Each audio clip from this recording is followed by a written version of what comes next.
මුස්ලිම් wedding වල හදන කිරිම කිරි රස ග්‍රීන් පීස් කරි රෙසිපි එකක් තමයි මම අද ඔයාලට අරගෙන ආවේ. ඉතින් මේ ග්‍රීන් පීස් කරි එක එක අය එක විදියට හදනවා. අද මම මේ අරගෙන ආවේ අපේ ගෙදර හදන ක්‍රමය. ඉතින් මේ කිරිම කිරි රස ග්‍රීන් පීස් කරි එක හදන්න ඉස්සෙල්ලාම අපි හට්ටියක් ලිපේ තියාගමු. දැන් මම මේකට පොල් තෙල් එකතු කරගන්නවා.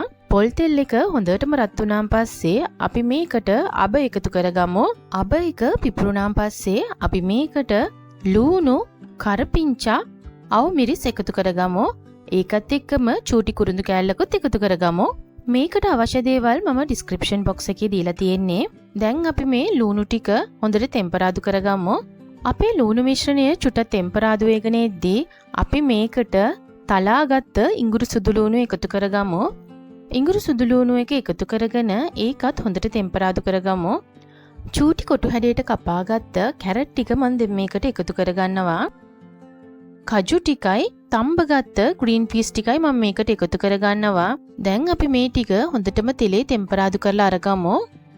ඔයාලා මගේ channel එකට ආලොත් නම් මගේ channel එක subscribe කරගන්න. ළඟ තියෙන bell button එකත් click කරගන්න.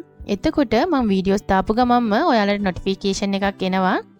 මේ ග්‍රීන් පීස් ටිකට අවශ්‍ය ප්‍රමාණයට ලුණු ටිකක් කාත් එකතු කරගමු. ඉතින් සමහරක් අය මේ ග්‍රීන් පීස් කරි එකට පීකුදු හැම එකතු කරගන්නවා. අද මං වෙජිටේරියන් ක්‍රමයට තමයි මේ රෙසිපි එක ඔයාලට අරගෙන ආවේ. දැන් අපි මේ කැරට් ටික තැම්බෙනකම් මූඩියකින් වහලා ටිකක් උයාගමු. කැරට් ටික තැම්බුණාන් පස්සේ අපි මේකට පොල් කිරි එකතු කරගමු.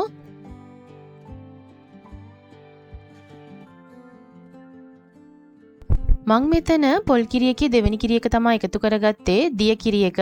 දිය කිරි එක එකතු කරලා අපි මේක මූඩියකින් වහලා තැම්බෙන්න අරිමු. අපේ ග්‍රීන් පීස් කැරට් කජු හොඳටම තැම්බුණාන් පස්සේ අපි මේකට උක්කු පොල් කිරි එකතු කරගමු. උක්කු පොල් කිරි එකතු කරලා විනාඩි 2-3ක් හොඳට උයලා අරගමු. ඔන්න අපේ කිරිම කිරි රස ග්‍රීන් පීස් කරි එක දැන් ලෑස්ති. මේ වීඩියෝ එක ඔයාලට කැමති නම් ලයික් එකක් දාලා කමෙන්ට් එකක් දාගෙනම යන්න. මේ වගේ රසම රස රෙසිපීස් දැනගන්න මගේ channel එකත් එක්ක ඔයාලා රැඳිලා ඉන්න. එහෙනම් හැමෝටම සුබ දවසක්.